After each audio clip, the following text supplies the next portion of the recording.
around somebody's desk, and when they had time to actually make those deposits, they would do it 2 or 3 days later. So it improved their cash flow, and it got the information that they needed, and it put a control in place so those documents weren't floating around in their office. It solved a number of problems for them. Another healthcare-related company was a medical technology company that we work with. They were growing very rapidly, and they just didn't want to hire staff, and they didn't want those payments coming in the door and having their customer service staff processing all those payments. They had other things that they wanted to do with those staff members. And so we did the same type of thing where we imaged those documents and sent them. But that was a different problem. They were just growing so fast to the volume of payments they couldn't keep up with the actual processing of the deposit. So Lockbox works great. We even have very small companies where there's 2 or 3 individuals for the company, but maybe the owner is the chief salesperson and he or she is out drumming up business all the time, and they don't have time to be in the office opening up receivable payments and running those to the bank. So that's a good solution for someone that's just very, very small. Remote deposit is sort of on the other end of the spectrum. Remote deposit is a unique service. I can tell you that every customer that we have at the bank that has remote deposit can't think of life without it. They absolutely love this product. It's probably the most popular product we have at the bank. But it comes with a certain amount of risk and responsibility. So I wouldn't recommend it for a company that has a lot of turnover. It's very important that you essentially take on the role of the bank teller, bank security, and fraud prevention in your office. Those are things that we're used to providing services as a bank. We do that all the time. But you need to make sure that you've got someone trained and we come out and do the training, but they need to make sure the check's payable to you, the check's signed, everything a teller would do when they review the check. Then once you've scanned those items for deposit, you need to have them locked up securely because that's your customer's private banking information. And then we want you to shred those checks within a certain period of time. It's a low cost, pardon me, it's a relatively low cost product, and particularly it works well. When we opened Venture Bank, we had 1 location, so we weren't convenient for every small business in the metro area. We now have 3 locations, but it really doesn't matter anymore where you're located. If you have remote deposit, you can deposit to any bank from anywhere, and it'll arrive on the same day. However, we have customers that are less than a mile from the bank that see the value of remote deposit. They just want to be able to make their deposits on the day that they come in, and so there's value in that. We actually have a tool, I want to mention this briefly, out on our website where you can go and calculate if you're deriving deposits to the bank, or maybe you're hiring a courier, or maybe you're sitting on your deposits for 2 or 3 days until you can really warrant the cost of hiring a courier to take your deposits to the bank. It's just a quick spreadsheet where you can record if you've got somebody coming to the bank, how long does it take them to get there, what hourly rate are you paying them. You can put those variables in and you can actually calculate what is the cost of driving your deposits to the bank if that's something that you're doing. And I bet you would be surprised at what that cost is. Plus, if they stop at Caribou on the way, and then they stroll back into the office, that's time out of the office, and I would argue that you could probably put them to use doing other things that are more productive than driving deposits to the bank. Stephanie, we follow up on that a little bit. It seems like as businesses grow, they get to plateaus and they level off, and you have to add people and so forth. Mm-hmm. But if you've got somebody that's processing the deposits and they're getting a little too busy, mm-hmm. probably save some money to use Lockbox and pay you for that instead of hiring another person. Can you talk about the cost there? That is absolutely true. Lockbox services, there's a monthly fee of I believe it's $125 a flat fee, and then you pay per deposit and per item deposited. But if you're growing rapidly and you really don't want to add a half-time person onto your payroll, for depending on what your volume is, for $200–300 a month, we could probably process your Lockbox payments, and then you don't have to staff up for that function. So it can really save you money to make the bank work a little harder. Yeah. And you like that. Yeah, and we've got a specialized Lockbox person, Nicole Larson, who knows all of our Lockbox customers personally and watches out for them. So we're small but powerful. Thanks, Stephanie. Jeff, I want to follow up with you. We've talked about. I got a question. Go ahead. For sure. I have a client that is sitting with approximately $275,000 worth of AR. I've tried to convince them to go to a collection agency. Their concern is that it's going to reflect on their financial stability with their client base that they're going to aggravate their clients by turning it over. Is there a way that your firm does the collection, but it becomes transparent, that it's not a collection agency, but just Mary Sue in our department? You get the gist of what their concern is? Yes, yeah, good question. We offer two different types of collection services, and we can be an outsourced arm also for companies, so we would make the calls under their name as well. So depending on the volume, but we absolutely do that. But we also have a tiered level of calls that we make. A lot of our customers want to keep their customers. They just need those calls made. So we have a scale of level 1 through 5 that we use. So we have customers that come in, they might want the calls made under our name, under Exact Resources, but it might be a level 1 or a level 2. So it's much more of a customer service call. We've just been engaged to resolve this or take care of this. We can do weekly payments, monthly payments, ACH payments, credit card payments. We can manage all of that if they're working out a payment plan, and a lot of our clients can't do that.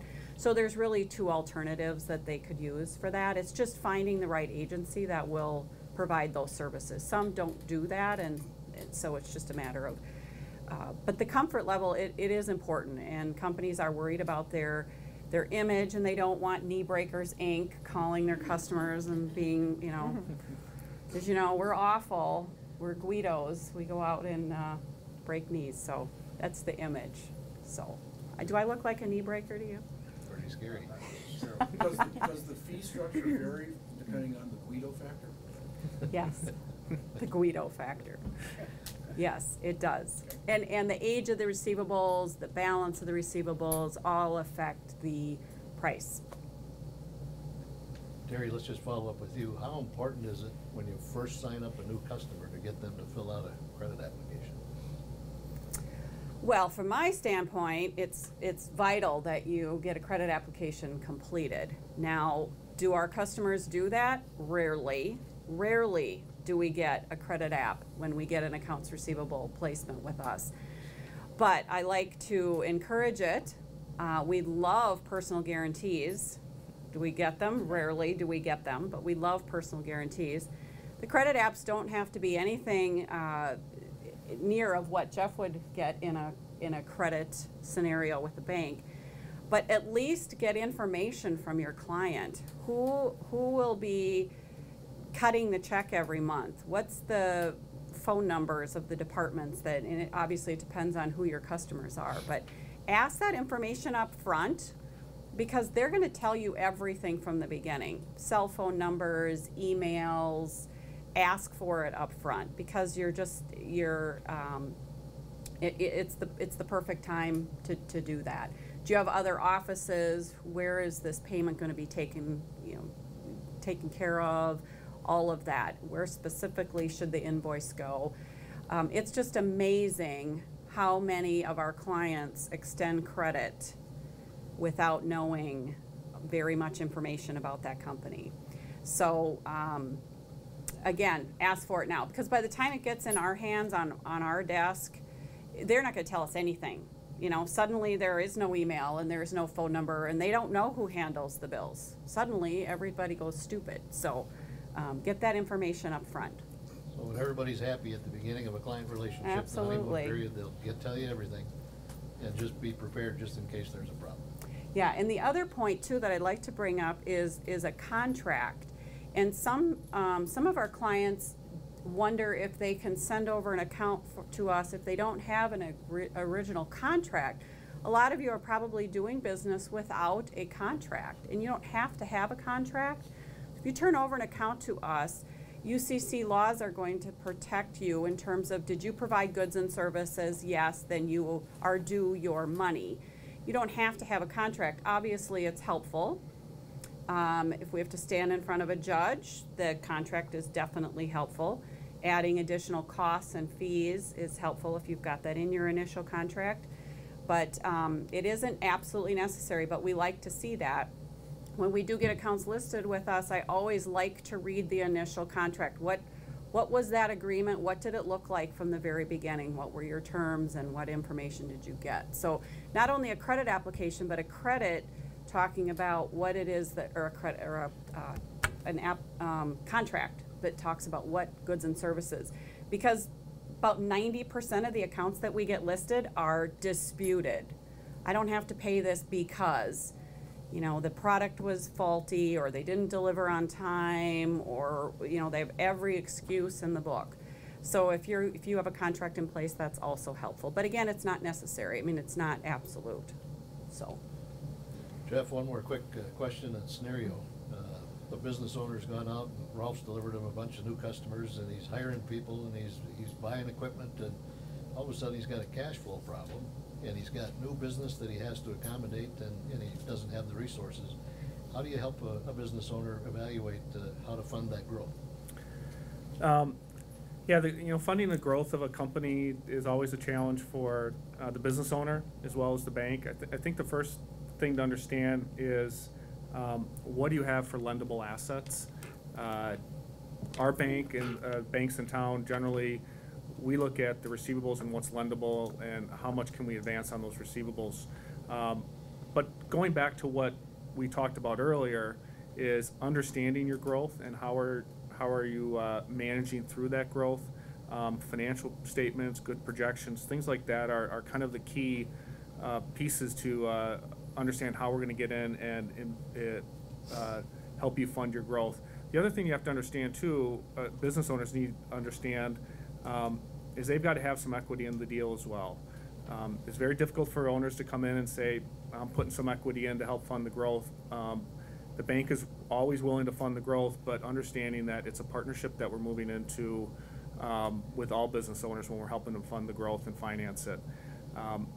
As an example, if they want to buy a piece of equipment to help fund their manufacturing facility, coming to the bank and expecting us to finance 100% of it is not a typical scenario that a bank does. A lot of times we're willing to finance a big part of it, but we want to have the business owner be able to put a little bit of equity in and take on some of the risk. So understanding that it's a partnership and everybody has to kind of participate in funding the growth as well.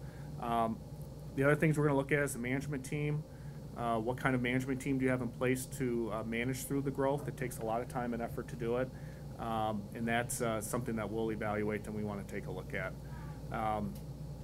And then really your balance sheet, understanding what your balance sheet looks like, what kind of equity do you have, how strong is your balance sheet from a debt to equity position, from a liquidity position, all the factors that Terry talked about in terms of your receivables, how do they look, the collectability of those, how old is your inventory. I mean, really understanding your entire business and all the risks that are associated with it before you grow.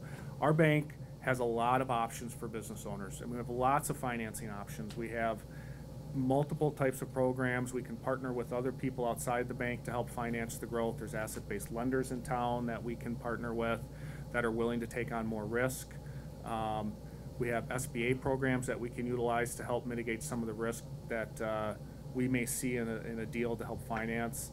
As I mentioned earlier, we can actually finance a business that does a ton of foreign receivables. There's programs out there that we have access to help mitigate foreign receivable risk. So there's lots of programs that we can help tailor to each business owner. It's one of the things I think Venture+Bank is very proud of. We're not kind of your cookie cutter type of lender. We're willing to evaluate your situation and come up with the best solution that will work for you and for the bank. So there's lots of different options out there that we can help you guys help business owners finance. Anyone have any more questions? Yes, sir. Yeah, this question is actually for Stephanie. I run a consulting company where I deal with a lot of upstart companies. Question I have, kind of going back to the services that you provide, options like you mentioned remote deposit. With the onslaught of things, clients want to pay with credit cards. You have like Square, elements like that where it's more quick transactions. Does your bank have anything that's similar to that? Like say they're not paying through the bank or through a check or credit card, things like that. Other options that kind of help the independent business owner, if I'm meeting with them, and being able to run that transaction? That's a great question. I actually was going to touch on that, so thank you. We don't provide merchant credit card services, but we work with a referral partner it's locally based, a small company as well that can provide merchant card services. And it certainly is a good source of cash flow if, there are certain costs associated with it. I would say probably between 2.5% to 4% transactional fees associated with that. But if you can get that payment, and the nice thing about the payment is that it's electronic, so the funds are immediately available to you in your account. So if you need to supplement and accept a certain percentage of your cash flow in merchant credit card processing, depends on what the business is too. Obviously, we actually bank restaurants, and they've gone to either merchant credit card processing or cash. Many of them, they don't even accept checks anymore. But for startup companies that have customers that want to pay, and in even larger companies that are existing, we have many customers that receive government payments, and those come in the form of a purchasing card where they have to accept purchasing card payments from their customers. So absolutely, that is an option. We have another question. Yeah, mine was on the credit side. I had a question.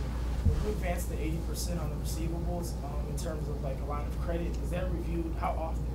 For a business like ours, our receivables change quite a bit. So is that reviewed like monthly or quarterly? How's it going? Well, the advance rate we set and usually stays in place for the entire term of the loan, which is usually a 1-year revolving line of credit. And we're evaluating the receivables every month for your qualified receivable, your eligible receivables, but the advance rate, that is set at the origination and then sticks for the long term. Yes, sir. This question is probably for Terry. What's your perspective on sending or not sending out monthly statements? Effectiveness of it. Because there's a cost, obviously. You send all these statements out every month. Mm-hmm. You don't need a lot of them. A lot of our customers are emailing statements, and so you're very specific, again, going back to that credit application and being very smart with taking the time from the beginning to set it up. Email the person that's posting that payable into their system so you can possibly speed that up. But as much as you can get that to them as quickly as possible. We just don't see that monthly statements really turn things around as quickly. It's phone calls and getting that invoice to them as quickly as possible, sending the invoice with the shipment or the delivery of services rather than just a monthly process. So speeding up as much as possible your invoicing in the first place. And but some companies like to use that time, and they like to get that statement and spread it out as long as they can. But I can't specifically give you a measurable percentage. Sorry, no. Any other questions? I have one more. Rob? Terry, I know that different businesses have different DSO statistics. Is there a particular red zone that you look at for days sales outstanding when you get to a certain day that okay, now you're in the red zone? Well, 31 days obviously is a trigger. I mean, if someone's going to be 30 days past terms, then you obviously need to be on high alert, because then there is a risk. If it gets to 60 days, then you have to be very careful. Most banks, as Jeff said, they're looking at that 90-day window. So you need to stay within that 90 days. So you need to be jumping on it. If they're going to be passed between the 30 and 60 days, don't just wait. Don't just wait till that next monthly statement comes out. Be on top of that, because it'll probably take them another 30 days to get that invoice taken care of. We've been talking about how managing your cash flow is critical to the success of your business. Stephanie, I want to start with you. Just a couple of final thoughts. We've just got a couple of minutes left quickly. Okay. Leverage your bank's expertise in cash management would be my advice to everybody. They're staffed with people that are full of knowledge about the latest technology and how it works. I want to make one comment that I forgot to make in terms of making a decision about whether to go to lockbox or remote deposit if you're evaluating both of those services. One is that they're on opposite ends of the spectrum. Is typically a remote deposit customer will have a small number of larger size payments. You don't want somebody sitting and scanning 100 items every day. We did a study when we first rolled out remote deposit. We found that 90% of our customers deposit 10 items or less per day. Those are all excellent candidates for remote deposit. You can scan 10 items and balance your batch and submit it for deposit in 5 or 10 minutes. You don't want somebody sitting there for an hour, submitting 1,000 checks that are each $50 a piece. Lockbox would be on the other end of the spectrum. If you have high volume of payments and they're lower in dollar size, I would say that's a better lockbox customer. So those are some rules of thumb to think about too. Thanks, Stephanie. So make your business banker work. I like that. Terry, final thoughts? My final thoughts or suggestions would be is to pay attention to your receivables. They are what's driving your business. And put processes and procedures in your company. You probably have a lot of processes in place in your operational side of your business, but collections is not, receivables is not going to be part of what you're thinking about. But pay attention to it because it is very, very critical to your operation. Put some procedures in place and hold people accountable for those numbers. Thanks, Terry. Jeff? I guess my final thoughts would be understand the importance of timely, accurate financial reporting to a bank. And then secondly, understanding the important relationship between the banker that you bank with and your company. The bank, I always try to remind our lenders and our business owners, we're investing capital into small businesses. We're tying up some of our capital to invest into your company to help you guys grow and help your company grow. And have that relationship with the banker is very crucial because we can help identify ways to help your business be more successful. And that relationship is extremely important. And Venture+Bank really values strong relationships with business owners. We like to stay in touch. We like to understand what's going on. And I think that's an extremely important piece. Stephanie, Terry, Jeff, thank you. We also have a guest with us today, the president of Venture+Bank, Mr. Michael Zink, and he's got some final thoughts for us, sir. Thank you, our esteemed leader. You do a great job, Tom. Thank you, Tom. Thank you to our panel. You guys were great. We have lots of customers over the years that Terry has helped out. You've already heard. Obviously, cash flow is a concern for every business every single day. The funnest part of being a business banker for me and for all of us is every day for a business is a new day, and there's new challenges, there's new opportunities, and every single one of them is a cash. It creates cash one way or the other. So, and that's what's fun. I like coming to work every day because it's always different. So, thank you to Clear Channel. This is a great venue. We really appreciate it. And thank you guys all for coming. If you have any questions about banking or collections, please contact us, venturebankonline.com, or you can call any of us directly. We'd be happy to hear from you. And then, one other thing we have, in May, we have some additional seminars coming up in Small Business Week, which is the week of May 20th. Week of May 20th, 4 seminars on various business topics, so watch for it. We'll send out emails, etc. So, and they're going to be at our Golden Valley office? Yes. Okay, good. So please watch for that. Thank you again. Ralph from Twin Cities News Talk, thanks for the use of Town Hall and the breakfast this morning. And stay tuned, everybody. If you signed up, we send out some email notifications. There's some exciting news coming for today's Business Radio and our sponsors. And thanks for visiting with us this morning.